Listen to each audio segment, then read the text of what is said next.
Nous faisons là une déclaration qui est attestée par une somme incommensurable de preuves. Il est Seigneur de tous. Il n'y a rien au monde qui ne soit si grand, qui ne puisse en avoir raison. Dieu lui a conféré tous les droits et a fait de lui le Seigneur de tous et de tout. C'est là un fait que personne ne pourra jamais méconnaître impunément. Là où son autorité de droit a été rejetée, vous vous trouvez en présence des conditions les plus terribles qui puissent s'imaginer. Dieu ne le démontre-t-il pas sous nos propres yeux? Oh, bien-aimé, si vous avez des yeux pour voir, si vous vous rendez compte de la vraie nature de la situation dans laquelle nous vivons actuellement, si vous puisez vos renseignements à la bonne source, sans tenir compte des mensonges qui courent le monde, vous avez la preuve la plus irréfutable que dans ces régions de la terre où le sachant et le voulant, on a mis Jésus-Christ à la porte.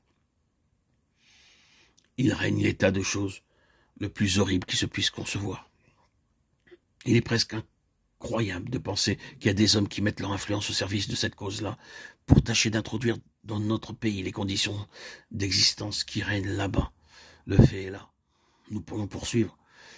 S'il était sage et nécessaire de s'attarder sur ce sujet, et je ne vous aurais pas parlé pendant 10 minutes de ce qui se passe en Russie, sans que vous en ayez le frisson. Qu'y a-t-il donc? Ce qu'il y a, c'est que Dieu nous donne la preuve, là-bas, qu'en rejetant l'autorité qui appartient à son Fils de plein droit, l'humanité attire sur elle les pires désastres qui puissent jamais l'atteindre.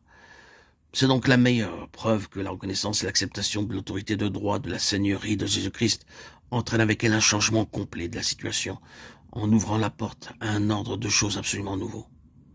Certainement, Dieu poursuit son but et il l'atteindra. Oh, les hommes peuvent s'acharner. Ils l'ont déjà fait dans le passé. Mais qu'est-il advenu de ces nations, de ces empires qui sont dressés contre le Seigneur et se sont efforcés de balayer son nom de la terre?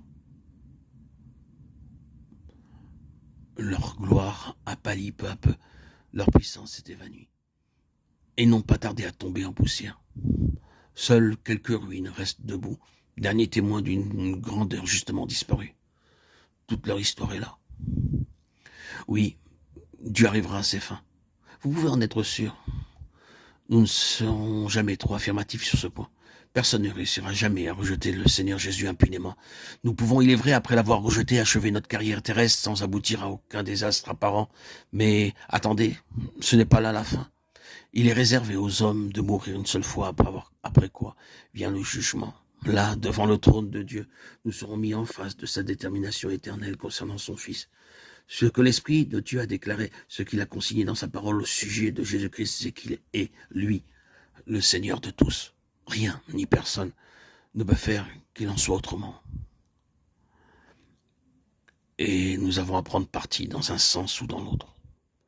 Mais c'est là le côté négatif, et j'espère bien qu'il est superflu d'insister sur cet aspect de la question.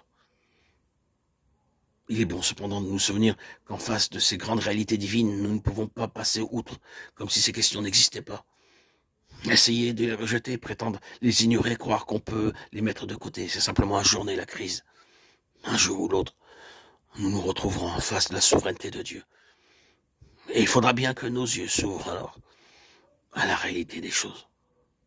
D'autre part, aussi longtemps que nous cherchons à esquiver notre Seigneur, nous perdons quelque chose de ce que Dieu tenait en réserve pour nous quand il l'a fait Seigneur et Christ.